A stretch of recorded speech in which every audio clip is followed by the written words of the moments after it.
we're moving on to the last pick of the series, which was will be my number one, which a lot of people don't remember is even a freaking trilogy. I got a lot to say on why I picked this one and why I hold it so high. Unbreakable, Split, and Mr. Glass. Guys, I mean, call me a little bit of a homer here too, because I'm a Philadelphia guy. I love movies about history, and I love anything to do with the human mind could do things and go into areas that, you know, we have yet to master. And I absolutely love the Bruce Willis character from Unbreakable, but that's not what totally sells it. It's the character of Split.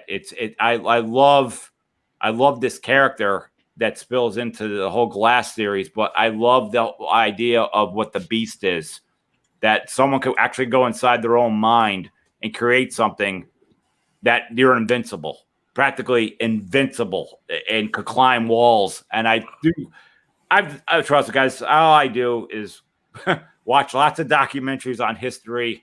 I love finding out like anything to do with some human mind moving stuff. I guess I'm a Professor X fan. And speaking of that, look who the actor is that's playing this role. But I was so into this, and I love that fight at the end in Glass. I love how the camera work was. They show one on one side and one on the other. I love the character of Mr. Glass, of how he was the mastermind bringing all this together. I did not see that ending coming. I did. That was kind of shocking. I didn't think M.Night would have done that, but he did. But I like the FU at the end. Gives me goosebumps of how he ended that, you know, at the train station and all that. So M.Night's a guy. Well, you love a lot of his movies. He's definitely done stuff that pissed a lot of people off. I stick up for him. I like his twist, but I just think this trilogy is so strong.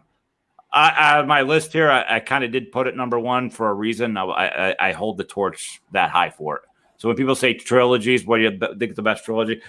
I've been saying this one, this and The Girl with the Dragon Tattoo, are like kind of like my favorite. Like if you were just to narrow all this down. So with that, Eddie, your thoughts on this trilogy? I like when Unbreakable came out. It was a comic book movie for people who didn't read comic books. Yep. And it was before the MCU got huge. And you could tell how much love M. Night Shyamalan had for the comic book medium.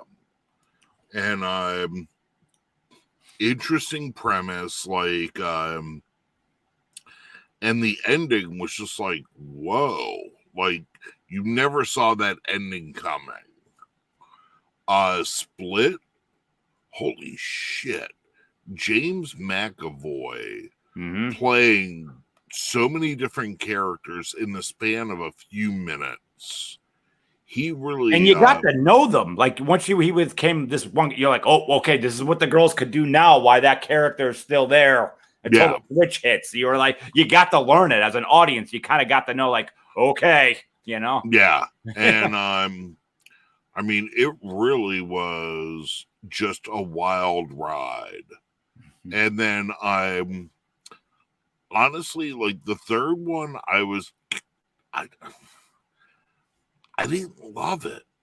It just it didn't really stick the landing for me.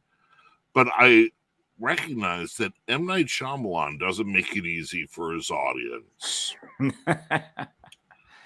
Yeah, look, you're not the first one. I'd actually say majority people got mad at Glass. If you know, it was the number one at the box office for 3 straight weeks, which was kind of rare these days. But yeah, you know, it worked for me. You know, I don't know what you were looking for. What were you looking for to tie them together? I don't know, but I mean, I don't hate M. Night Shyamalan.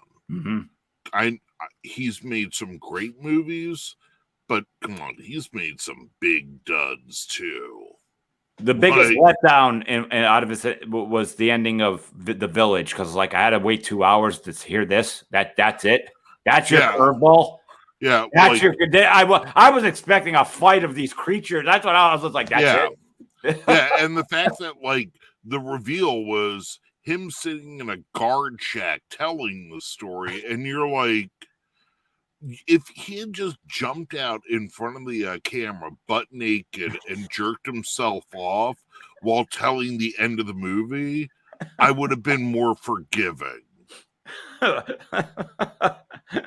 All right, I'd rather come up with a different ending. I don't need to see it.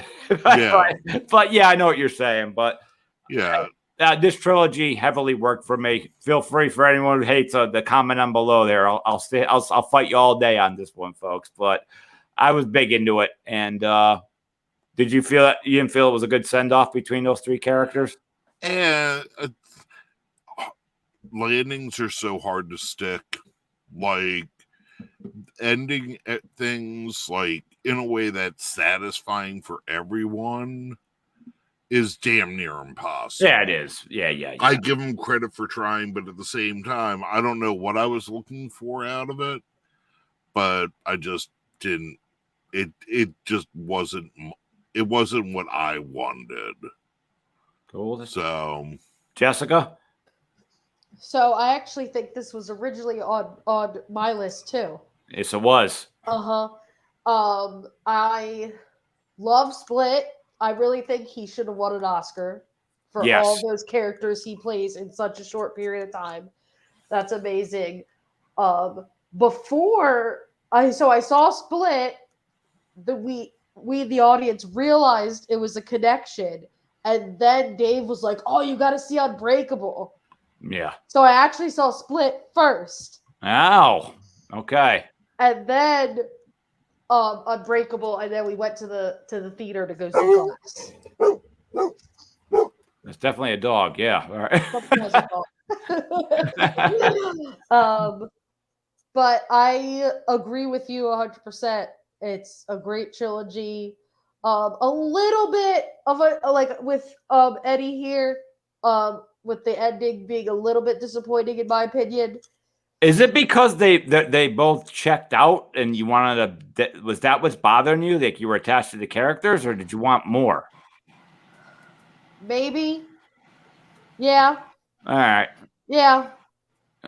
I didn't want them to go. Trust me, I liked them both a lot, but it was kind of also about like James's character, where like he was changing and saying goodbye, but you wondered if like love killed the demon, but what if he just stayed the beast? Would he have gotten up? Like his mind's like, no, we're not dying.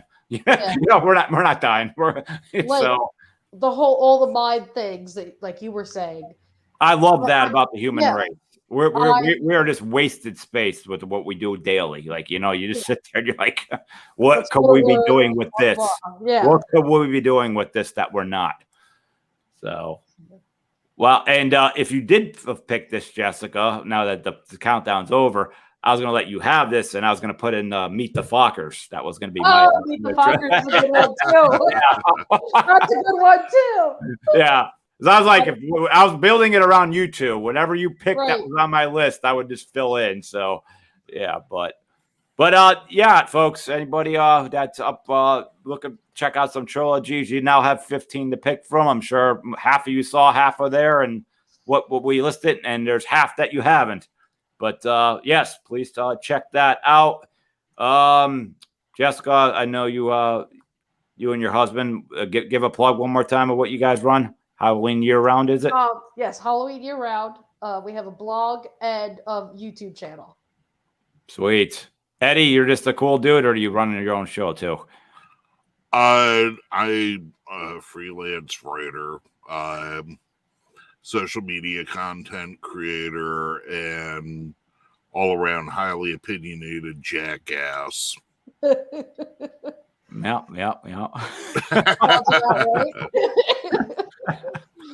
and now that I've had to stare at myself for the past hour and a half, I realized I am the living embodiment of comic book guy from The Simpsons. Yeah. That's great. Sweet. Well, I thank this audience for taking the time to check out another episode of Average Superstar TV. Hit that subscribe button. I'll be your best friend. And we have new shows every Monday. So until next round, I will say that the party is over.